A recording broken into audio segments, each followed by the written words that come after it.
Hey folks, Vinod here. Basics of video. Chalo.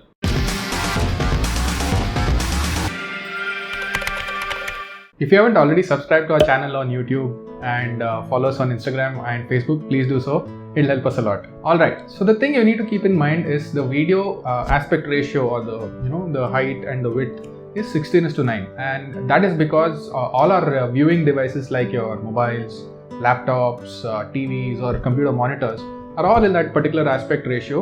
So you'll see the video full width and height in those devices. The first thing I want to talk about is frames per second, or FPS, or the frame rate. These are the common terms that are used. So frame rate means the number of frames per second that your camera takes. It ranges from, let's say, 24 FPS to higher. Any number, depends on the camera that you use. Even industrial cameras use much higher FPS. We'll talk about their uses now. So 24 FPS is generally considered as the cinema frame rate. There could be some filmmakers, they also use 48 FPS. So what is this frames per second, and why 24 or 25 FPS was chosen as standard is because our eyes are accustomed to certain motion blur while the camera pans here and there, and that motion blur is achieved using this particular frame rate of 24 FPS. So you see numbers higher than 24 FPS like let's say 50 FPS, 60 FPS, 120 FPS, 960 FPS. So what are the uses of these higher frame rates? These higher frame rates or numbers are used for slow motion.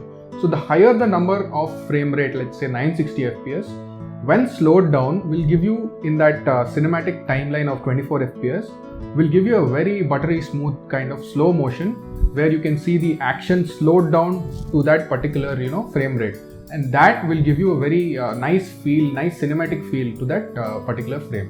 Next, let's talk about something called as 180-degree rule. I know it's a big term, but it's nothing but the shutter speed on your camera needs to be double the frame rate. So let's say you're shooting at 24 FPS or 25 FPS, your shutter speed should be at least 1/50th of a second. It can be higher, but it's going to give a little jittery effect. It cannot be lower because it will cause a lot of rolling shutter, or the shutter will be very slow and the frame rates will not match up. So make sure the shutter is twice the frame rate that you have chosen. Let's say you're shooting at 24 or 25, your shutter should be 1/50. If you're shooting at 120 FPS, your shutter should be 1/240 or 1/250. So that's it for this video. Hope you liked it. If you have any questions, please leave them down in the comments below. And yes, please don't forget to subscribe, and we'll see you in the next video.